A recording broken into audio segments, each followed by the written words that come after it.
అందుకే చాలామంది రామచంద్ర గారు ఏం చేసిరని తెలంగాణ రాష్ట్ర అధ్యక్షుడు చెప్పి చాలామంది అనేక పార్టీలు ప్రశ్నిస్తున్నాయి. వాళ్ళ ఒక మిసైల్ అయినా రామచంద్రరావు గారు ఒక మిసైల్. నాకు కూడా అంతమంది తెలియపోతుండే, ఈ కుంటుకుంటూ నడుస్తుంటే నేను పోయి అడిగిన ఒకసారి, మీరు పోయి అడగండి అని ఒకసారి, కళ్ళ నీళ్ళు వస్తాయి ఆయన చరిత్ర వింటే. నేను పోయి అడిగిన, ఏమన్నా ఈ కుంటుకుంటూ నడుస్తావు ఏం రోగం అన్నా నీకు అన్న వ్యంగ్యంగా ఆయన చెప్తున్న కళ్ళ నీళ్ళు వచ్చినాయి అన్న.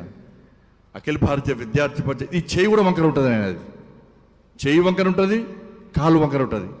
నేను పోయి అడిగినా, ఏమైందని కుంటుకుంటూ నడుస్తావు ట్రీట్మెంట్ తీసుకోండి అంటే, అఖిల భారతీయ విద్యార్థి పరిషత్లో ఉస్మానియా క్యాంపస్లో ఉన్నప్పుడు అప్పుడు ఆర్ఎస్యు పీడిఎస్లో నా మీద దాడి చేసి నా కాళ్ళు చేతులు విరగొట్టిరానా, అప్పటి నుంచి ఇప్పటి కూడా కోలుకోలేని పరిస్థితిలో నేను అవస్థ పడుతున్నా అని చెప్తే ఎంతమంది ఈరోజు అధికారం రావాలని మనం అనుకుంటున్నాం. మనం ముఖ్యమంత్రులు కావాలి, ఎమ్మెల్యేలు కావాలి, ఎంపీలు కావాలి, జెడ్పీటీసీలు కావాలి, ఎంపీటీసీ కావాలి, ఇప్పుడు కోరుకుంటున్నాం. మనం అధికారం రావాలని ఇప్పుడు కోరుకుంటున్నాం.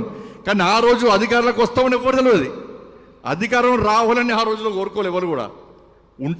ఉంటామా బతుకుతామా సస్తామా తెలియని పరిస్థితి.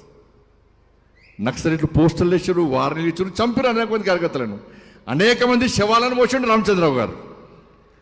ఆ రోజు అధికారం కోసం ఎవరు చూడలే.